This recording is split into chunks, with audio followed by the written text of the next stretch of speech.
Hi, and welcome to a sample outline answer of a paper 2 question. Let's go with a kind of made-up question that looks like this. Why, given the total nature of World War I, did it last so long?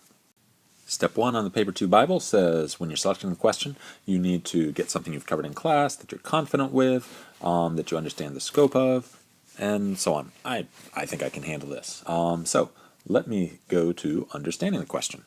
So I'm going to want to read it a couple times myself, figure out what type of response the command terms demand. The word why jumps out at me at first. I know I'm going to be looking for causes. Pardon my handwriting and the kind of sloppy nature of the tech. I haven't really done this, so we're still kind of working things through on the technical side. So the why is important. Other important terms that need to be understood here. I would say the total nature. Luckily, we've talked a lot about total war, so that won't be too tough. World War I know what that is, and why did it last so long? I might question whether it actually lasted a long time. That could be something to get into later. And by getting into later, I mean, I guess, challenging the assumptions behind that idea, that it was, in fact, a long war. Our analysis isn't going to take us here, but there could be a kind of counterargument made that this actually wasn't a long war, and what really makes wars long are guerrilla insurgencies, whereas this was, for the most part, a war, where's my brain? A conventional war. Thank you, Mr. Hyder. Good answer. Other assumptions in this question that I could challenge, the whether or not it was a total war, but I'm not going to challenge that. I definitely think it was. And the idea whether or not the total nature of the war is the kind of thing that will shorten a war. Because that's the assumption behind this question, and that is an assumption that I think we're going to undercut as we analyze it. So, without further ado, let's figure out what the scope of this question is going to be. I know I'm looking for causes, and I know I'm looking for reasons that the war lasted a long time. So let's brainstorm for a minute and see what where this takes us. The first thing comes to mind are clearly the defensive nature of technology, which slows a war down and turns it into a war of attrition. Things like the machine gun, wire, artillery, the use of trenches, and so on, so these technological things. I could think about the way that whenever it looked like maybe one of the combatants was going to drop out and thus bring the war shorter or closer to its end, its ally might step in with money or supplies or a little diversionary gigantic battle somewhere else to distract the enemy. I could think about the way that the governments were fully committed to this war, and they weren't going to stop and try to negotiate some kind of peace. The way the populations wanted to fight, I could think about the logic of attrition, the way that once you're in deep into a war of attrition, you always think, like on the psychological level, that okay, just one step farther and then I'll win. I could think about control of propaganda and control of populations, and these are all kind of good, quick brainstorms. And now that we've looked at these ideas, it seems like there are maybe three broad areas that kind of go together. We might think of the defensive weaponry area, the idea of weaker powers propping up or stronger powers propping up weaker powers, thus continuing the war. And these ideas kind of fit together in a broad way that kind of undercuts the idea that total war lasts less long. These point towards the idea that maybe total war, contrary to the assumption of the question, total war will last longer than non-total war. So, considering that we've brainstormed a little bit, let's take a look at how we're going to put together the introduction. And we'll see, maybe, fingers crossed, that this will actually work and I will be able to... Oh, it's not letting me do things. All right. This. Oh, rats. That's okay. We're going to do a little learning by doing. So, for working on an introduction, first thing we want to do is set the historical context, and for this question, it might be useful for us. So let's set this historical context. When the war started, it might be important to point out that everybody expected it to be a very short war. Everyone said they'd be home by the time the leaves fell. Each combatant, or most combatants, had detailed plans that they thought would allow them to knock their enemies out of the war very quickly. But with the failure of France's Plan 17, and especially, most importantly, with the failure of Germany's Schlieffen Plan to close the deal within the 6 or so weeks given for victory, with this failure of the Schlieffen Plan, you had a war that went on until 1918 and ended up killing 9 million or so civilians over the course of those 4+ years, or 9 million or so soldiers over the course of those 4+ years, and millions more civilians. When you add that this was happened despite, as the question says, the total nature of the war, you would want to define what total war is. And we've talked about it as the application of all of society's resources towards the war effort. And this will get us to the place where we can put in our thesis statement, which would be something like this. World War I lasted so long because of the superiority of the defensive weaponry, the ability of allied nations to prop each other up in desperate times, and the very fact that the belligerent countries were totally committed to the war. So there's our thesis statement. I think all three of these prongs we can develop more fully in the parts to come. So let's check that out. I think maybe the strongest argument we have to make is the superiority of defensive weaponry. So let's start with that as our first body paragraph. The superiority of defensive weaponry turned the war into a slow struggle of attrition. You want to lay down the specifics. Talk about the way that machine guns manned by 3 men could hold off dozens, 20, 100 men from coming across a trench. Barbed wire, similarly. The use of artillery you would want to talk about. You could talk about the use of trenches, and especially the idea that defense in depth, which is a good, again, this is good kind of specific detail. Defense in depth allowed either side to rush men to any kind of breaches in the line, and make it very, very difficult for either side to advance. We would build on this, talking about how because the offensive was nearly impossible, especially now that, say, horses were rendered useless by the barbed wire and the machine guns, that it became a long war of attrition. And attrition takes time when you're dealing with societies, huge societies, of tens of millions of people, millions of whom on any given side were conscripted or mobilized into the army. And answers that look for top marks will do things like look at offensive versus defensive weaponry in a different context, like it talks about on the very last side, the 4th page of your handout. Think about what happened during this war as the technology did grow more offensive. You had the development of tanks. You had planes that were more useful for things like bombing. You had the development, the tactical changes towards things like the rolling barrage of artillery that would creep forward just in front of advancing soldiers, and thus allow them to take enemy trenches over cover. And once all these things were in place, you found that the war ended relatively quickly. It didn't take that long. Now, true, this is built on years of attrition, but it's an important difference between 1914 and 1918.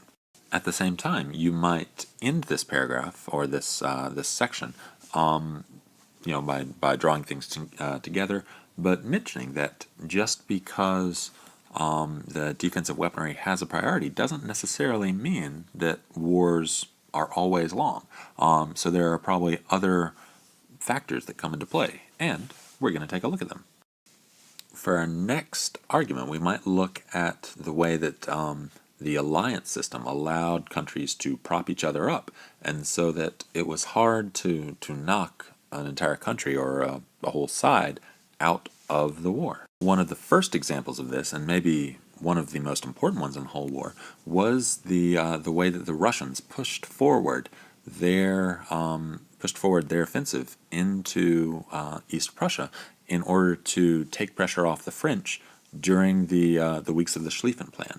And here's also a good place where you could use your more advanced historical thinking, like they want on the rubric on the fourth page of your handout, using, say, counterfactuals. What if Germany hadn't had to switch many thousands of men from the Western Front, where they were moving into France, to the Eastern Front to try to save East Prussia, because East Prussia was where much of the high command, the high Prussian command came from, German command, and they were worried about their actual personal houses, and the lack of manpower that Schlieffen had planned for in the West ended up being potentially decisive in terms of not giving the Germans enough manpower to force their way through Paris.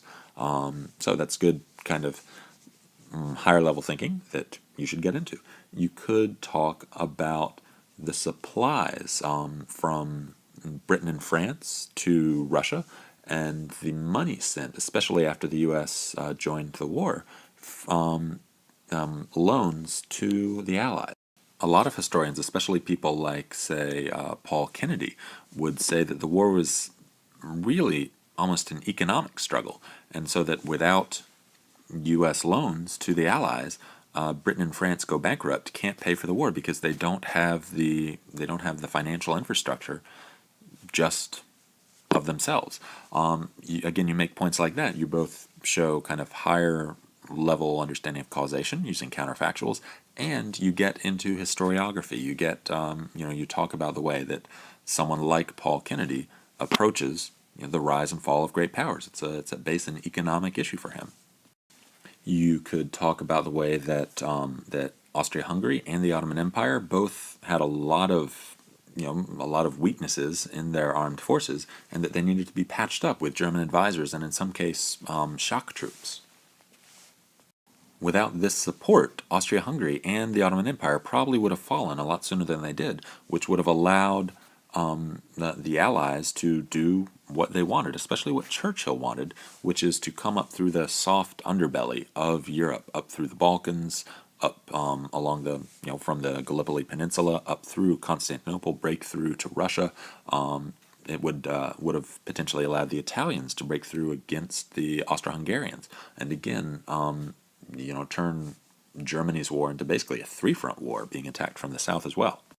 You could maybe, if you wanted to close out this paragraph or this section with a metaphor, and I do love metaphors, you might want to talk about the way that, a total war like this won't end until one of these alliance webs breaks entirely.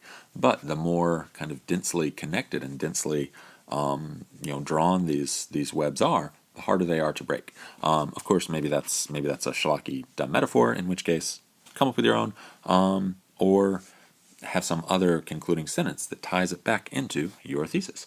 All right, let's take a look at our third and final body section. This is the section that most directly kind of undercuts the assumptions of the question itself. The question assumes that when governments apply all their resources, when they are in a total war, then the war will end quickly. But I think it makes a lot of sense to think that total wars potentially take longer. Here you could point to the fact that the governments knew that the way they were using up all the resources of their society, that for them it was a make or break war, that they would not survive the war if they did not win it, which meant that none of them would want to come to some kind of negotiated end. And this turned out to be very accurate, as the governments, basically every government east of Paris, collapsed by the end of the war. You had the Kaiser abdicating, you had Austria-Hungary losing its empire, the Ottoman Empire disintegrating, the Russian Revolution occurring. So the governments of these countries may have been correct that anything less than victory for them would have meant their death. You have the fact that it's a total war means that the populations are very much involved in the war, and are potentially encouraged even more to support it by government control of news and intense government propaganda. If you remember, at the beginning of the war, the first weeks, you had what we called the August Madness, when populations just went out into the streets and celebrated the arrival of war, which they fully supported. You remember, in all over the place, at least especially in the beginning of war, the more people signed up than could be really assimilated into the armed forces of the combatants. And you certainly saw this in the U.S., as even in 1917 when the U.S. got into the war. You think about, say, the white feathers that we saw the women giving soldiers or people out of uniform in Great Britain, just showing what kind of popular pressure there was for everyone to be fully behind the war. And once again, that's something that you can't negotiate your way out of.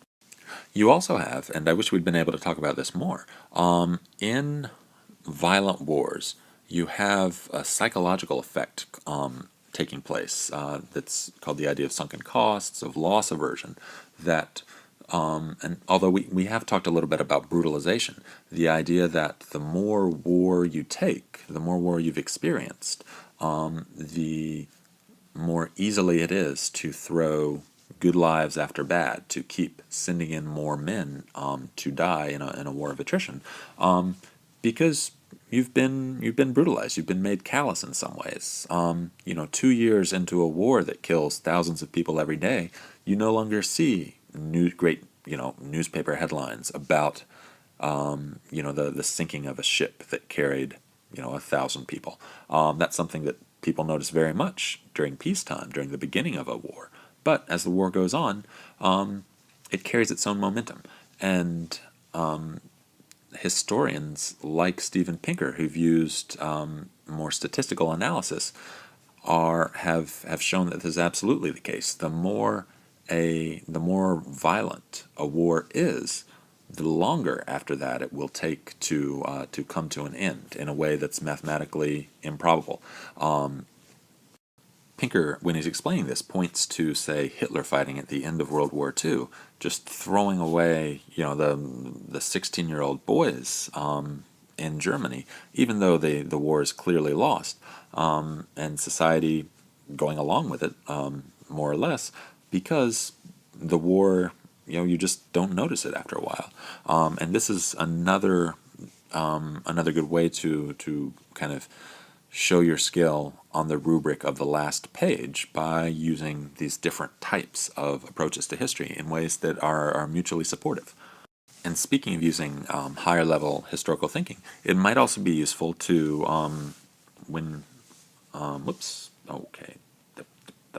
there we go.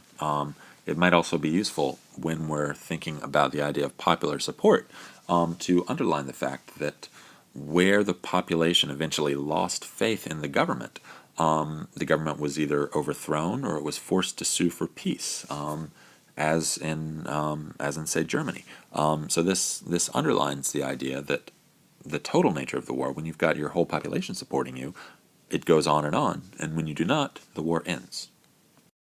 And unfortunately, although maybe fortunately, because maybe you're totally bored of this, I've got to go run right now. So I'm going to close this at the end of the third paragraph, but don't forget, with your conclusion, you bring your arguments together. Make sure you mention all your kind of main topics.